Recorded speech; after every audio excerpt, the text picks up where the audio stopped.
when Daniel and Claire Harper bought the old Wrenfield Manor. They thought it was a dream home quiet, isolated, and surprisingly cheap. It was a place where they could escape the noise of the city, a place to build a future. It stood on a hill overlooking the misty valley, a silhouette against the gray sky. They saw potential in its weathered stones and ivy-covered walls. They saw a sanctuary.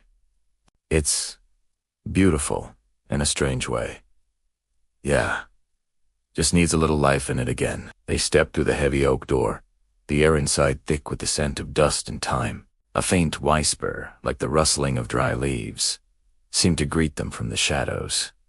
But what they didn't know was that the house never forgot those who lived there before. A deep, almost imperceptible rumble vibrated through the floorboards, and the whisper echoed again, curling around them like smoke. Welcome home. That first night, they slept soundly, attributing the house's groans to its old age, but the manor was just waking up.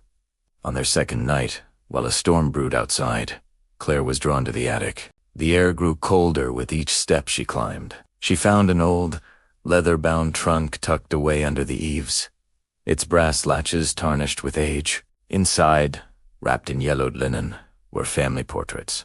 The faces stared back at her men, women, and children with pale skin and unnervingly empty eyes.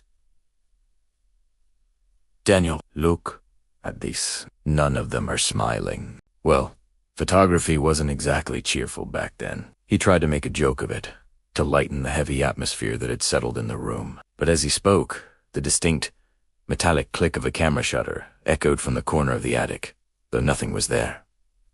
Claire's blood ran cold. She looked back at the portraits, and her heart stopped. One of them had changed. A faint, unsettling smile had appeared on the face of a woman who looked exactly like Claire. A chilling whisper slithered from the framed Jew-came bike. That night, sleep offered no escape. Just after 3 in the morning, they were jolted awake by the sound of deliberate footsteps creaking across the attic floor, directly above them. The sound was slow, measured, as if someone was pacing back and forth, waiting. But Daniel had locked the attic door himself earlier that evening from the outside. Maybe raccoons, he offered, his voice lacking conviction. Raccoons don't whisper my name. Daniel. Claire's whisper was trembling, and then they both heard it. A woman's voice, faint but clear, drifting down through the ceiling. Claire. Please, remember. The disembodied please grew more insistent each night, always beginning at the exact same time. 3:17 a.m. It became a ritual of terror they were forced to endure. Then, on the 4th night, the ticking of the grandfather clock in the hall suddenly stopped. Silence flooded the house, heavy and absolute. It was broken by a single, loud knock on their bedroom door. Claire screamed, "Daniel!"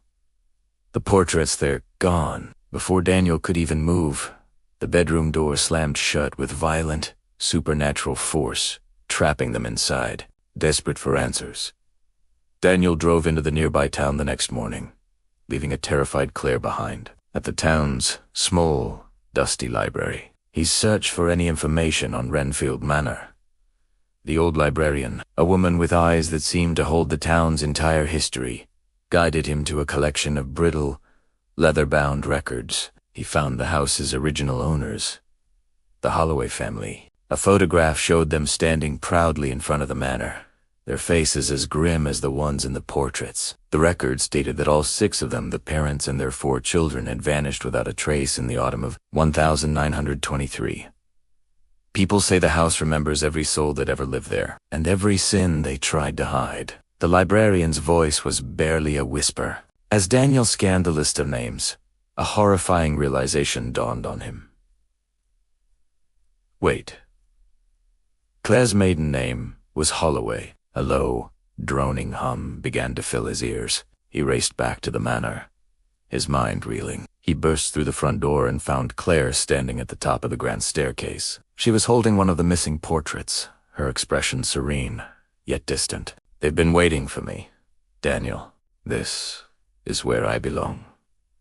The lights in the house flickered violently, the entire structure groaning around them as the front door slammed shut behind him, plunging the hall into darkness. When the police finally arrived, alerted by the concerned librarian, they found the manor silent and empty. Daniel Harper was gone. The only things out of place were the family portraits, now hanging perfectly straight on the wall of the main hall. But there weren't 6 anymore.